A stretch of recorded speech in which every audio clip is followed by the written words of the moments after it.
ആദ്യം മുതലുള്ള എന്റെ ഒരു ആഗ്രഹം പറയട്ടെ സേതുട്ടാ. ഒരുപാട് വലുതാണെങ്കിൽ പറയണ്ട. അത്ര വലുതൊന്നുമല്ല. എന്നാ പറ. ഒരു ഹണിമൂൺ ട്രിപ്പ് ഊട്ടിയിലേക്ക്. ഊട്ടിയാ? നടക്കില്ല. ഒന്നാമത് എനിക്ക് സമയമില്ല. രണ്ടാമത് പിന്നെ ഊട്ടി ഭയങ്കര തണുപ്പാണ്. ഐസ് മഴ വീണ് വീണ് വരവെച്ച് നമ്മൾ ചത്തുപോകും. ആര് പറഞ്ഞു? എന്നിട്ടാണോ ആൾക്കാർ ഊട്ടി ഊട്ടി എന്ന് പറഞ്ഞ് പരക്കം പായുന്നേ? ഹണിമൂണ് പോവാൻ ഇഷ്ടമല്ലെങ്കിൽ അത് പറഞ്ഞാ പോരെ. അയ്യോ, അതൊന്നും അല്ല. ഇപ്പൊ ബുദ്ധിമുട്ടാ സുലു. സേതുട്ടിന് ഓർമ്മയുണ്ടോ മുമ്പ് എനിക്ക് എഴുതിയത്? എന്താന്ന് എഴുതി?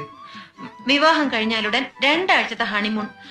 ഊട്ടിയിലേക്കോ കൊടൈക്കനാലിലേക്കോ ലോകത്തിന്റെ ഏതെങ്കിലും ഒരറ്റത്തേക്കോ നമ്മൾ യാത്ര തിരിക്കും. നിന്റെ ഏതാഗ്രഹവും സാധിച്ചു തരുന്ന സ്നേഹസമ്പന്നനായ ഭർത്താവായിരിക്കും ഞാൻ. ഞാൻ ഇല്ലെന്നോ? ഞാൻ കാണിച്ചു തരാം.